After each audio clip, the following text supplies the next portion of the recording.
Ayan guys, so start na kami magpapakain ng silage today. Kaya yun, kasi nga medyo mahina na yung tubo ng damo. Kaya magbibigay na tayo ng silage, pero control muna dahil hindi pa naman talaga ganon na kalamig. At saka yung budget natin ay ayos pa. Kaya yun. Tapos ito yung ating silage, silage pit kung tawagin to. At maglalagay tayo ng magnesium. Ito guys, ito, calcium magnesium to. Kakalat natin dyan sa may sa may dito sa ano nila.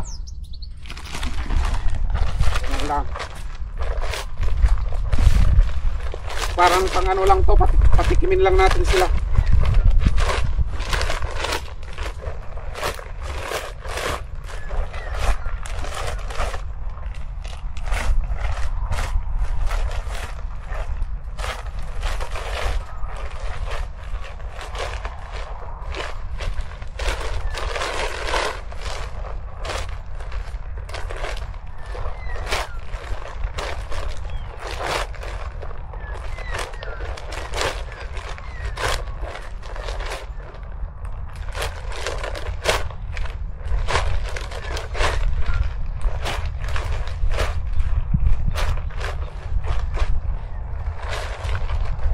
Yan, so ganun lang. Basta sa early or mid autumn ay saka kami nagbibigay ng mga silage, depende sa budget ng damo guys. Kaya yun, siyempre may kaukulang kilos yan per cow na ibinibigay natin. Kaya yun, nandito yung ating grabber. Ayan guys, yan yung ating grabber. Tapos yun naman yung ating silage wagon na yan. Kaya yun, panoorin niyo ako maglo-load tayo guys.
Ayun guys, so bali konti pa lang muna yung kinuha natin kasi hindi pa naman ganun na karami yung kailangan nating silage guys. Ayan, kaya ayan o. Ayan yung pinagkuhanan natin. Ayan yung load natin. Siyempre bago natin na ginamit yung mga trailer, tractor, managrasahan na yan, na-check lahat ng chain. Ayan, lahat yan guys. Tire pressure. Ayan, nagrasahan lahat yan. Kondisyon na kondisyon itong ating ano. Kaya testingin natin ngayon sa paddock kasi matagal hindi nagamit. Kaya yun. Punta tayo doon sa herd na yun.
Yan, dyan yung ating mga arwan. Naman yung ating mga ato. Yan yung ating pakakainin, yung ating milkers. Yan.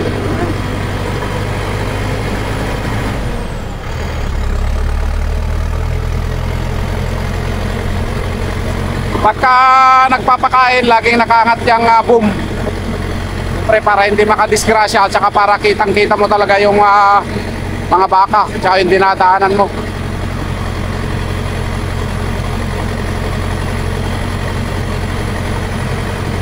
Kung pansin nyo, mayroon pa silang damo guys. Yan, marami pa ang damo yung kaya konti lang yung papakain natin. Yung sakto lang na pang ano nila. Yan, dami pa nilang damo. Kung pwede nga lang yan na hindi napakainin, kaso nga lang patitikman lang natin sila para alam nila kung paano nila kainin yung silage. Yan. Ayan, busog na yung mga yan. Try natin to kung gagana ba itong ating heater.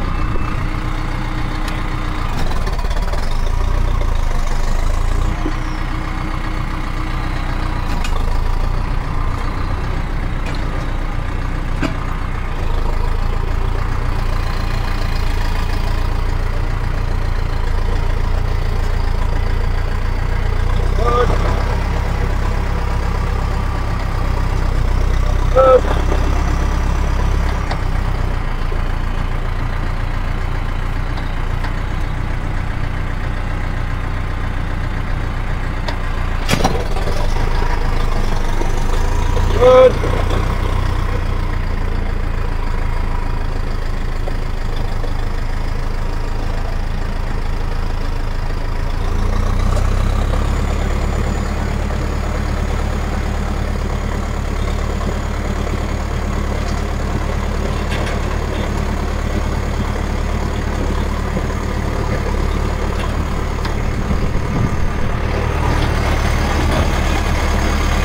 Dito kayo!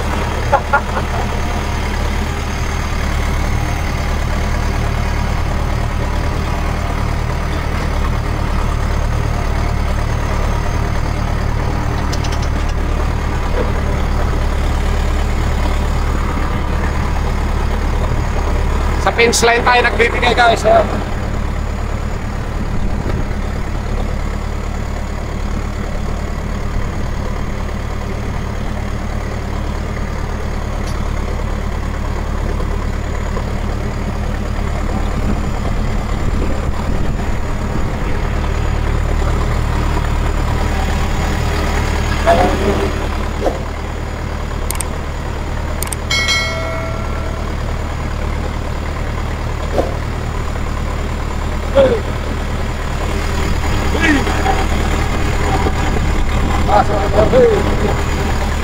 Ganda sila oh. Kung pansin nyo, marami pa silang pagkain yan. Busog na busog talaga mga yan. Oh, tingnan nyo naman oh, dami pa nilang pagkain. Pero busog na busog oh. Kaya hindi pa natin kailangan ng ganun na maraming silage. Busog na busog oh. Bundat na si ating.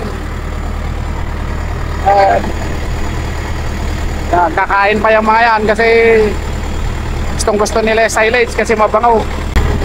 Kali pinatikman lang natin sila para testingin natin yung silage kung quality ba talaga. Kasi matatry natin dito. Kami pa nilang pagkain guys, pero ganun talaga. Testingin lang natin.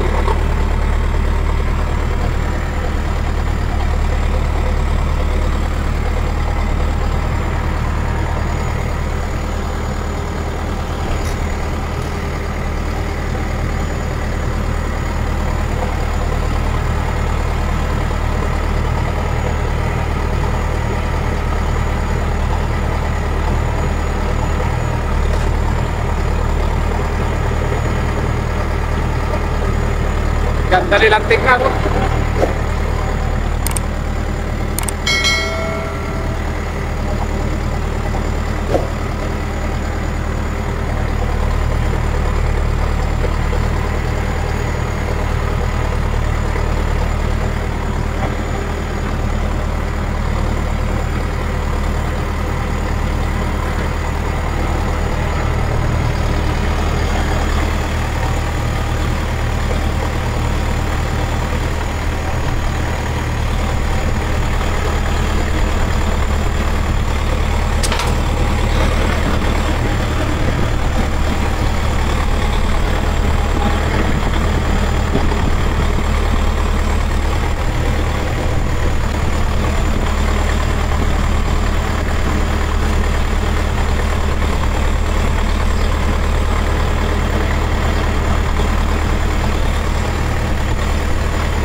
Guys, hanggang dito na naman yung ating video for today. Maraming salamat sa panonood. At hanggang sa muli nating video, pa-share, pa-follow naman. And God bless po sa inyo. Bye-bye.